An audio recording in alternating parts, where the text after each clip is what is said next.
mudah-mudahan kamu tetap dalam lindungan Allah Subhanahu wa taala sehingga kamu dapat mengikuti pembelajaran dengan baik pada hari ini.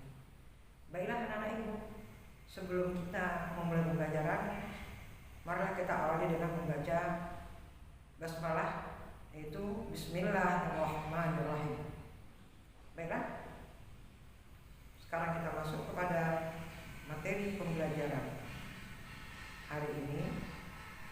Nah, sebelumnya materi pembelajaran yang sudah kita pelajari minggu yang lalu adalah tentang iman kepada qada dan qadar.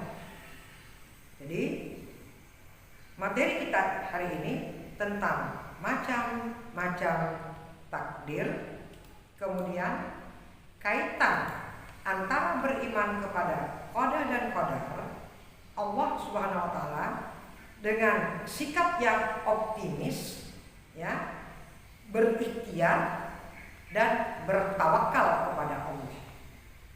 Tujuan daripada pembelajaran hari ini adalah satu, memahami dan menjelaskan macam-macam takdir. Yang kedua adalah memahami kaitan antara beriman kepada qada dan qadar Allah Subhanahu wa taala dengan sikap yang optimis, kemudian berikhtiar, berusaha, dan terakhir adalah bertawakal. Baiklah anak-anak ibu, ibu akan menjelaskan materi pembelajaran kita selanjutnya. Macam-macam takdir. Qada dan qadar biasa disebut dengan takdir. Bagi manusia dan makhluk lainnya ada pandangan takdir baik dan takdir buruk. Tetapi dalam pandangan Allah Subhanahu wa taala, semua takdir itu baik karena keburukan tidak dinisbatkan kepada Allah Subhanahu wa taala. Ilmu Allah, kehendaknya, catatannya, dan penciptaannya. Menurut pendapat para ulama, takdir itu ada dua macam, yaitu satu, takdir mu'allaq. Takdir mu'allaq adalah takdir yang erat kaitannya dengan ikhtiar manusia. Misalnya atau contohnya, seorang siswa bercita-cita ingin menjadi dokter.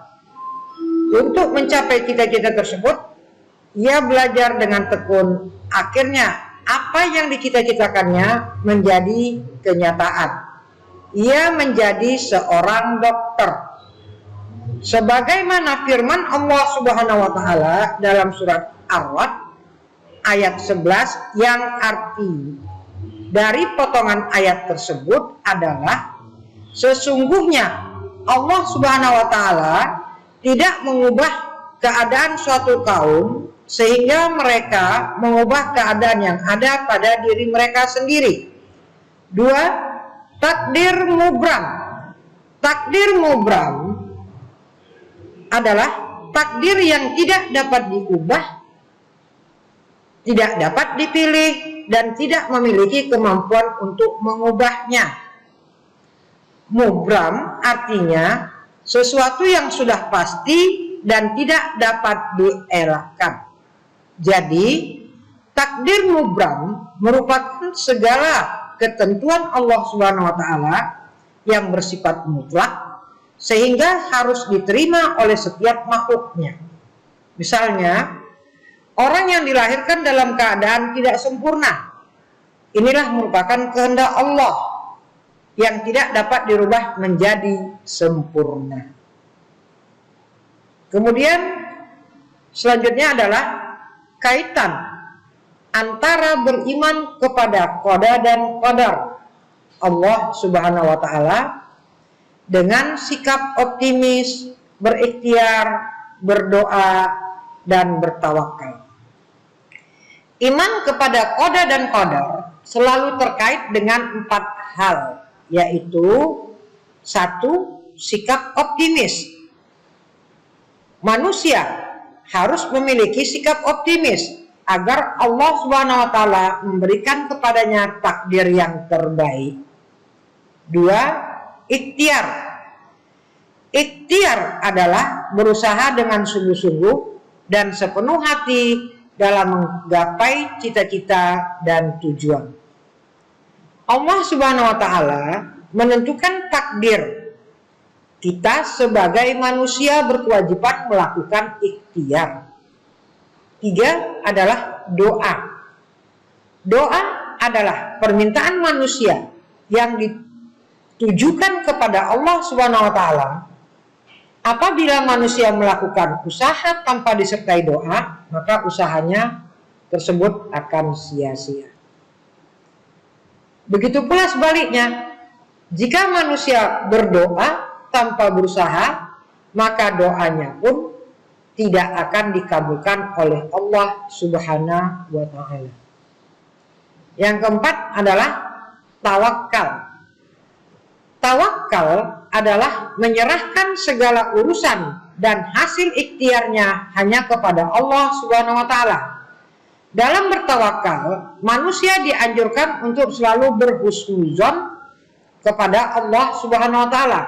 Sebab segala keputusan Allah sesuai dengan prasangka manusia. Baik anak-anak ibu, kita masuk kepada hikmah beriman kepada qada dan qadar. Hikmah beriman kepada qada dan qadar adalah 1. Kita selalu menerima kenyataan yang terjadi dalam hidup kita.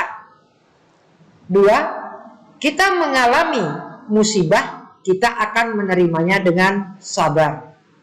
3. Senantiasa berusaha untuk mencapai keinginan dalam hidupnya. 4. Menumbuhkan sikap optimis dan putus asa. Baiklah anak-anak ibu semuanya, pembelajaran kita sampai di sini. Mudah-mudahan kamu paham dari apa yang ibu jelaskan tadi. Nah, untuk itu ibu akan mengambil satu kesimpulan dari penjelasan dari materi pembelajaran tadi adalah 1. Takdir dibagi menjadi 2 macam, yaitu takdir mu'alaq, takdir yang dapat diubah oleh manusia dengan usahanya. Kemudian takdir mubrak, yaitu takdir yang tidak dapat diubah oleh manusia. Yang kedua, iman kepada qada dan qadar terkait dengan 4 hal. Yang pertama adalah sikap harus optimis. Yang kedua adalah ikhtiar atau kita harus berusaha. Yang ketiga adalah doa. Dan yang keempat baru kita bertawakal kepada Allah Subhanahu wa taala. Nah, kemudian kesimpulan yang ketiga adalah hikmah beriman kepada qada dan qadar adalah kita akan selalu menerima kenyataan yang terjadi dalam kehidupan. Kemudian berikutnya, kita apabila mengalami musibah, maka kita akan menerimanya dengan sabar. Yang berikutnya adalah kita senantiasa berusaha untuk mencapai keinginan dalam kehidupan kita. Dan yang terakhir adalah kita akan menumbuhkan sikap optimis dan tidak mudah putus asa. Baiklah, anak-anak ibu semua, itulah kesimpulan dari pembelajaran kita hari ini.